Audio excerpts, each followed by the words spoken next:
Hey guys, ரொம்ப நாள் ஆச்சு. ஸோ கொஞ்சம் வேலை அதிகமாக இருந்ததுனால என்னால் வந்துட்டு வீடியோ பண்ண முடியல. நம்ம இன்னைக்கு ரொம்ப ரொம்ப சூப்பரான ஒரு வீடியோவை கொண்டு வந்திருக்கிறோங்க. அதாவது என்னன்னா, இந்த வாழ்க்கை எனக்கு வாழ்கிறதுக்கே பிடிக்கல, நான் என்ன செய்யலாம்? ஸோ எனக்கு வந்துட்டு கஷ்டமாக இருக்குது, இந்த வாழ்க்கை என்னடா வாழ்க்கை இது அப்படின்ற மாதிரி இருக்குது. ஸோ அதுக்கு ஏதாவது சொல்யூஷன் சொல்லுங்கள் அப்படின்ற மாதிரி ஒரு சிலர் கேட்டிருந்தாங்க. ஒரு சிலர் நிறைய பேர் இப்போ பார்த்தீங்கன்னா வந்துட்டு தவறான முடிவுகள் அப்படின்றதுக்குள்ளேயும் போயிடுறாங்க. அதனால தான் இந்த வீடியோவை நான் மேக் பண்ணேன். முதல்ல இருந்து ஆரம்பிக்கலாம். எனக்கு தெரிஞ்ச வந்துட்டு கிட்டத்தட்ட ஒரு 4 விஷயத்த நான் உங்கள்கிட்ட பகிர்ந்துக்கிறேனே. எக்ஸ்ட்ரா போனஸாக ஒரு 5ஆவதா ஒரு விஷயம் இருக்குது. ரொம்ப இன்ட்ரெஸ்டிங்காக இருக்கும், அதையும் கேளுங்க. கண்டிப்பாக வந்துட்டு இப்போ இருக்கக்கூடிய உங்களுடைய மனநிலை அப்படின்றது மாறும். வாழ்க்கை வாழவே பிடிக்கல அப்படின்னு யோசிச்சுட்டு இருக்கீங்களா? அப்போ இந்த வீடியோ உங்களுக்காக தான். வீடியோவை ஸ்கிப் பண்ணாமல் பாருங்கள். நீங்கள் நம்ம சேனலுக்கு புதுசாக வந்திருக்கிறீங்க, நம்ம சேனல் சப்ஸ்கிரைப் பண்ணாமல் பார்த்துட்டு இருக்கீங்கன்னா மறக்காமல் சப்ஸ்கிரைப் பண்ணிவிட்டு அப்படியே கூட இருக்க பெல் பட்டனை டங்குன்னு வந்துட்டு ப்ரெஸ் பண்ணிக்கோங்க. வீடியோவில் போகலாம். இப்போ முதல்ல நம்ம வாழ்க்கையை வாழ முடியல அப்படின்னு ஏன் யோசிக்கிறோம்? எனக்கு இந்த வாழ்க்கையை வாழவே பிடிக்கல அப்படின்னு நம்ம ஏன் யோசிக்கிறோம்? அப்போ இன்னொரு விஷயத்த நீங்கள் யோசிச்சு பார்த்தீங்களா? ஒரு 2 நாளைக்கு முன்னாடி உங்களுக்கு இந்த யோசனை இருந்துச்சா? என் வாழ்க்கையை என்னால் வாழ முடியல அப்படின்ற மாதிரி ஒரு யோசனை 2 நாளைக்கு முன்னாடி இருந்ததா அப்படின்றத யோசிச்சு பாருங்க. அல்லது ஒரு 3 மாசத்துக்கு முன்னாடி உங்களுக்கு இந்த யோசனை அப்படின்றது இருந்ததா அப்படின்றதையும் பாருங்க. அதுக்கு அடுத்தது நீங்கள் ஒரு வருடத்திற்கு முன்னாடி இந்த மாதிரி யோசனை இருந்துச்சா அப்படின்றதையும் பாருங்க. குழப்பமா இருக்குல்ல, என்னடா இப்படி இருக்குது நம்ம வாழ்க்கை அப்படின்ற மாதிரி. ஸோ இதுதாங்க, அதாவது நேற்று இருந்த மாதிரி இன்னைக்கு இருக்காது, இன்னைக்கு இருக்கிற மாதிரி நாளைக்கு இருக்காது. இப்போ நீங்கள் ஒரு டிரைவிங் போறீங்க, அந்த டிரைவிங் போகிற ரோட்டில் நேற்று இருந்த டிராஃபிக் 100% இருக்கணும் அப்படின்னு கூட்டமாக இருக்கும், அவ்வளவுதான்.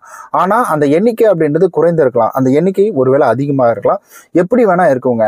அதுதான் வந்துட்டு லைஃபு. இன்னைக்கு இருக்கிறது நாளைக்கு வந்துட்டு அது கம்பல்சரி அப்படி இருக்கணுன்ற அவசியம் கிடையாது. 24 ஹவர்ஸ் என்னமோ எல்லாத்துக்கும் காமனான ஒன்று தான். ஆனால் அந்த 24 ஹவர்ஸ்க்குள்ள நடக்கக்கூடிய விஷயங்கள் அப்படின்றது இது காமனானது கிடையாது. ஒவ்வொருத்தருக்கும் ஒவ்வொரு மாறுதல் அப்படின்றது இருக்கும்.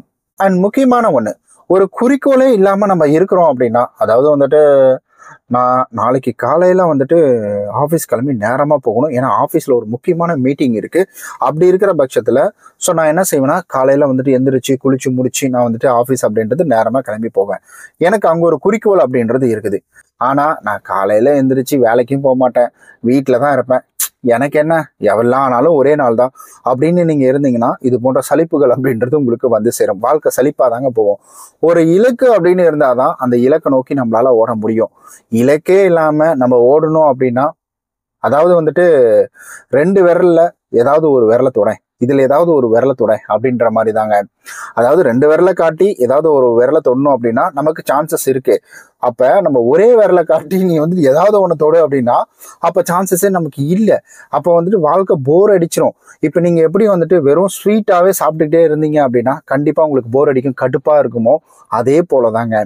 ஒரு கட்டத்தில் நீங்கள் என்னதான் சந்தோஷமாக இருந்தாலும் அதுவும் போர் அடிக்கும். நீங்கள் கஷ்டப்படுறீங்கன்னா அதையும் என்ஜாய் பண்ணுங்க, கஷ்டங்கன்றது மாறும். அதாவது வாழ்க்கையில் வந்து இன்பமும் ஒரு பக்கம் இருக்கும், துன்பமும் ஒரு பக்கம் இருக்கும். அதனால 2யும் வந்துட்டு ஒரு ஈக்குவல்டாக பாருங்க. இது இன்னைக்கு மாறும், இன்னைக்கு எதுவுமே நிரந்தரம் கிடையாது. அப்போ சந்தோஷம் வரக்குள்ளேயும் மேபி நாளைக்கு வந்துட்டு இது மாறலாம், சந்தோஷம் வராமலும் போகலாம் அப்படின்ற மாதிரி வந்துட்டு யோசிங்க. இந்த ப்ராக்டிக்கல் லைஃப்ல ப்ராக்டிக்கலாக யோசிக்கிறதுல எந்த தவறும் கிடையாது. உங்களுக்குன்னு ஒரு குறிக்கோள், கோல்ஸ் வந்துட்டு செட் பண்ணுங்க. 3வது விஷயம், ஸோ உங்களுக்கு என்ன பிரச்சனை அப்படின்றத ஒரு நோட்ல எடுத்து எழுதுங்க. அதில் வந்துட்டு எனக்கு இந்த பிரச்சனை இருக்குது, நான் இவ்வளோ கஷ்டப்படுறேன், எனக்கு இவ்வளோ பிரச்சனைகள் இருக்குது, என்னை யாருக்கும் பிடிக்கல அப்படின்ற மாதிரி அதை ஒரு நோட்ஸ் எடுத்து எழுதுங்க. நீங்கள் நோட்ஸ் எடுத்து எழுத ஆரம்பிச்சிட்டிங்கனாலே உங்களுடைய பிரெயின் எப்படி தெரியுமா, எப்பவுமே ஒரு ஷார்ட்கட் அப்படின்றத தேடும். இப்போ நீங்கள் நோட்ஸ் எடுத்து எழுதக்குள்ள அது உங்களுடைய பிரெயினில் நேராக போய் சேர்ந்துடும். இப்போ வந்துட்டு அந்த பிரெயின் யோசிக்கும், இதை சமாளிக்கிறதுக்கு வேற என்ன பண்ணணும் அப்படின்றத உங்களுடைய பிரெயின் யோசிக்கும். நிறைய பேர் மனசுக்குள்ளேயே போட்டு புழுங்குறாங்க, அதுதான் இங்கே பிரச்சனை.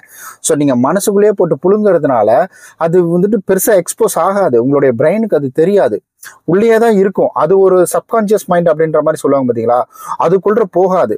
ஸோ உங்களுக்கு நார்மலான மைண்ட்லேயே அது முன்னாடி வந்துட்டு ஹைலைட்டாக நின்றுட்டு இருக்கும். இப்போ நான் காலையில் எந்திரிச்ச உடனே மொபைல் எடுத்து என்ன நோட்டிஃபிகேஷன் அப்படின்றத பார்க்கணும் அப்படின்றதுல தொடங்கி ஸோ அந்த முன்னாடியே நின்றுட்டு இருக்கும் தவறான விஷயங்கள் மட்டும். அதை நீங்கள் எழுதுனாதான் உங்களுக்கான சொல்யூஷனை உங்களுடைய பிரெயின் தேடி கொடுக்கும்.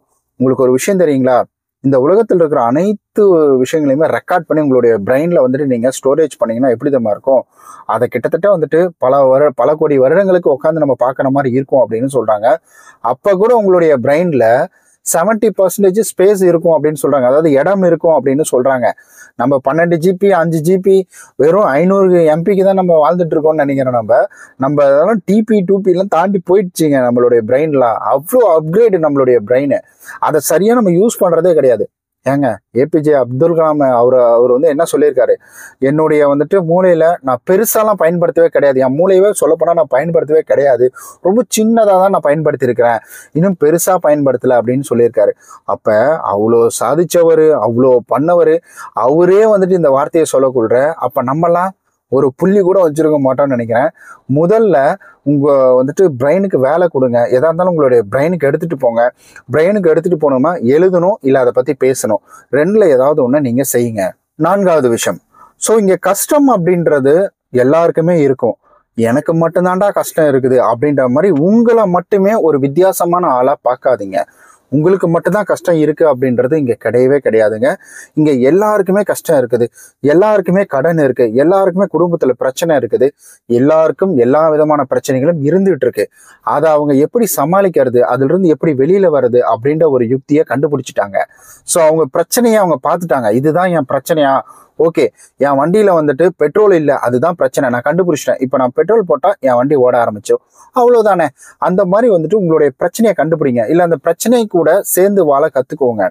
அந்த பிரச்சனையை உங்களால சரி செய்ய முடியும் அப்படின்னா அதை கண்டிப்பா நீங்க எதிர்கொண்டு சரி செய்யலாம். அதை சரி செய்ய முடியாது அப்படின்னா அப்ப நீங்க வந்துட்டு அதை எதிர்த்து ஃபைட் பண்றது அப்படின்றத விட அது கூட நீங்க சஃபலாய் வாழ்றது ஓகே. இப்போ ஒரு சிலர்லாம் இல்லற வாழ்க்கையில பிரச்சனை அப்படின்னு வந்து சொல்லுவாங்க. ஸோ அந்த பிரச்சனையை சமாளிக்கிறதுக்காக பேசி பார்ப்பாங்க, கலந்து கட்டி பார்ப்பாங்க, முடியாது. ஒருத்தருடைய மனசை நீங்க மாத்தணும்னு நினைச்சீங்கன்னா அது உங்களால முடியாது. அப்ப அந்த அவங்க தான் உங்களுக்கு வேணும் அப்படின்னா அப்ப அவங்க கூட சேர்ந்து நீங்க வாழ்ந்துதான் ஆகணும். இல்ல நான் வந்துட்டு எனக்கு தேவையில்லை, எனக்கு அவங்க வேணாம் அப்படின்னு நினைச்சீங்கன்னா அதுல இருந்து இக்னோர் பண்ணிட்டு நீங்க போயிடலாம்.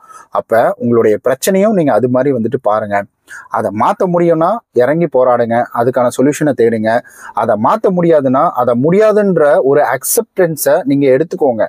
அக்செப்ட் முதல்ல லைஃப்ல முக்கியம். என்னால் இதான் முடியும், என்னால் இதுதான் பண்ண முடியும் அப்படின்ற ஒரு அக்செப்ட் அப்படின்றது லைஃப்ல ரொம்ப ரொம்ப இம்பார்ட்டன்ட்ங்க. அதை நீங்க எடுத்துக்கோங்க. அதுதான் வந்துட்டு 4வது பாயிண்ட். 5வது மேட்ரு, ஸோ ரொம்ப சுவாரஸ்யமா இன்ட்ரெஸ்டிங்கா இருக்கும் அப்படின்னு சொன்னா இல்லைங்களா, அதுக்கு தான் நம்ம இப்போ வந்திருக்கிறோம். அதாவது உங்க வாழ்க்கையில எந்த ஒரு விஷயம் நடந்தாலும் அதை ஒரு சுவாரஸ்யமா எடுத்துக்கோங்க. இப்ப எனக்கு வந்துட்டு ஒரு கமிட்மெண்ட் அப்படின்றது இல்லைன்னா என்னால வந்துட்டு ஓட முடியாது. இப்ப நான் வந்துட்டு கார் டியூ கட்டணும், எனக்கு நிறைய வேலைகள் இருக்கு, எனக்கு கார் டியூ, வீட்டு வாடகை, பைக் டியூ, இதெல்லாம் நான் பேமெண்ட் பண்ணணும். இதுக்கு எனக்கு மாசமே 40,000 கிட்ட வந்துடுது. நான் அந்த பணத்தை எங்க போய் தேடுவேன்? அப்ப எனக்கு ஒரு தேடல் அப்படின்றது இருக்குது, எனக்கு ஒரு ஓட்டத்துக்கான வந்துட்டு ஆர்வம் அப்படின்றது கிடைக்குது. அதை வந்துட்டு சுவாரஸ்யமா எடுத்துக்கோங்க. ஏன் கஷ்டம்னு நினைக்கிறீங்க? வாழ்க்கையில கஷ்டமே இல்லை, கஷ்டம் அப்படின்றது எல்லாருக்குமே இருக்குதுங்க. கஷ்டம் இல்லாத வாழ்க்கை கிடையவே கிடையாது. ஸோ அப்படி பார்த்தா கார்ல வந்துட்டு நம்ம சொல்றோம் இல்லைங்களா, ஏசியை போட்டு அப்படியே ஜாலியா போகணும்டா அப்படின்ற மாதிரி யோசிக்கிறோம் இல்லைங்களா. கார்ல இப்ப நம்ம போகணும் யோசிக்கிறோம் இல்லைங்களா, ஏசியை போட்டு ஜாலியா போகணும் அப்படின்னு நம்ம யோசிக்கிறோம். ஆனா அந்த கார் டியூ கட்டணும், அந்த காரை வாங்குறதுக்காக நீங்க சில டாக்குமெண்ட்ஸை ரெடி பண்ணி கொடுக்கணும். இதெல்லாம் வேலை தானே, இதெல்லாம் கஷ்டம் தானே. சாப்பிடணும், பிடிச்சதை சாப்பிடணும் அப்படின்னா காசு கொடுத்து வாங்கி சாப்பிடணும், அந்த காசுக்கு நம்ம உழைக்கணும், இதெல்லாம் கஷ்டம் தானே. நம்மளாம் நடக்கிறதுக்கே கஷ்டப்பட்டவங்க, நம்மளாம் முட்டி போட்டு அந்த ஒண்ணுமே தெரியாத வயசுல இந்த உலகத்துல என்ன ஏதுன்னே தெரியாத குழந்தையா இருக்கக்குள்ள நம்ம முயற்சி பண்ணணும். எந்திரிச்சோம், கீழே விழுந்தோம், நம்ம ட்ரை பண்ணிக்கிட்டே இருந்தோம், நம்ம நிறைய ஆக்டிவிட்டிஸ் பண்ணிட்டு இருப்போம். ஒரு குழந்தைய நல்லா கவனிச்சு பார்த்தீங்கன்னா ஒரு குழந்தை என்னென்ன ஆக்டிவிட்டிஸ் பண்றதுன்னு உங்களுக்கு தெரியும். நிறைய முயற்சி பண்ணிக்கிட்டே இருக்கும், போராடிக்கிட்டே இருக்கும். அந்த குழந்தை எந்திரிக்கிறதுக்கும் நடக்கிறதுக்கும் பேசுறதுக்கும் முயற்சி பண்ணும். அதான் வந்துட்டு கத்தும், சிரிக்கும், அழும், இந்த மாதிரிலாம் நடக்கும். அப்ப நீங்களும் போராடுங்க. ஏன் அதை மறந்துட்டீங்களா என்ன? வாழ்க்கையில போராடுறது அப்படின்றது பார்த்தீங்கன்னா கண்டிப்பா இருக்கணும். போராடுங்க, போராட்டம் தான் வாழ்க்கை அப்படின்றத முதல்ல முடிவு பண்ணிக்கோங்க. அதே போல தற்காலிகமா வரக்கூடிய உணர்ச்சிகளுக்கு நீங்க எந்த வித வந்துட்டு ஒரு இம்பார்ட்டன்டும் கொடுக்காதீங்க. அது நிரந்தரம் கிடையாது அப்படின்றத புரிஞ்சுக்கோங்க. உங்க உணர்வுகளை யார் மதிக்கிறாங்களோ அவங்கள்ட்ட போய் பேசுங்க. அவங்கள்ட்ட மனம் விட்டு பேசி கொஞ்சம் ரிலாக்ஸ் ஆகுங்க. ஸோ இந்த பிரச்சனை இந்த மாதிரி இருக்கு அப்படின்னு சொல்லுங்க. அவங்க கிட்ட கௌரவம் அப்படின்றது பார்க்காதீங்க. நான் எப்படி அவன்கிட்ட போய் சொன்னா அவன் என்ன கலாய்ப்பான் அப்படின்ற மாதிரி வந்துட்டு முடிஞ்ச வரை தனிமையை அவாய்ட் பண்ணுங்க. முடிஞ்ச வரை டிராவல் போங்க. ஸோ வெளியில இருக்கிற நீங்க பெர்ஸ்பெக்டிவை நீங்க பார்க்கணும். நீங்க வந்துட்டு இப்ப நான் வீட்டில் இருக்கேன், எல்லாம் ஒன்று தான்டா, சென்னையும் ஒன்று தான், ஊட்டியும் ஒன்று தான் அப்படின்னு யோசிச்சிங்கன்னா வேற. சென்னை கொஞ்சம் வெயிலா இருக்கு, ஊட்டி பயங்கர கூலிங்கா இருக்கு அப்படின்ற ஒரு எக்ஸைட்மெண்ட் உங்களுக்குள்ள வரணும். அந்த எக்ஸைட்மெண்ட்லாம் இல்லையா அப்படின்னா வச்சுக்கோங்களேன், நம்மளால லைஃப்பை சஸ்டெயினே பண்ண முடியாது. வாழ்க்கையில் கஷ்டப்பட்டுட்டு தான் இருப்போம். ஒரு டிஃப்ரெண்ட் விஷயத்த நம்ம டிஃப்ரெண்ட் கோணத்தில் தான் நம்ம பார்க்கணும். அதையும் ரோடு ட்ராவலிங்கு அவ்வளோதான் அப்படின்ற மாதிரிலாம் பார்க்காதீங்க. ரோட் ட்ராவலிங், ஸோ காரில் போகிறோம், பைக்கில் போகிறோம், செம்மையாக இருக்கும். நம்ம நினச்ச இடத்துல டீ குடிக்கலாம், காஃபி குடிக்கலாம், இல்லை ஜூஸ் குடிக்கலாம், இல்லை நமக்கு பிடிச்ச விஷயங்களை நம்ம செய்யலாம் அப்படின்ற மாதிரி ஒரு எக்ஸைட்மெண்ட் அப்படின்றத கொண்டு வாங்க. அது உங்களுடைய வந்துட்டு ப்ரெஷரை குறைக்கும். இந்த மாதிரி எண்ணங்களை வந்துட்டு யோசிக்க விடாமல் இருக்கும். ஸோ இதை நான் நிறையா வந்துட்டு ரெஃபர் எடுத்திருக்கேன். ஸோ எனக்கு தெரிஞ்ச ஒரு சில டாக்டர், சைக்காலஜி டாக்டர் தெரிஞ்சவங்க, அவங்களுக்கு தெரிஞ்சவங்கள்ட்ட இருந்து வந்துட்டு கேட்டு இதெல்லாம் அவங்கள்ட்ட சொல்லியிருக்கிறேன். கொஞ்சம் ரிஸ்க் எடுத்து இதெல்லாம் வந்துட்டு பண்ணியிருக்கேன். கொஞ்சம் அலைச்சல் இருக்குது. அதுக்கு என்ன பூஸ்ட் பண்ணுற மாதிரி நீங்கள் வந்துட்டு ஒரு சப்ஸ்கிரைப் பட்டனை அழுத்தி விட்டுட்டு உங்களுடைய கருத்துக்களையும் கமெண்ட்டில் சொல்லிட்டு போயிடுங்க. நம்ம நாளைக்கு இது போல் நல்ல ஒரு சூப்பரான நல்ல ஒரு இன்ட்ரெஸ்டிங்கான வீடியோவில் சந்திக்கலாம். பாய்.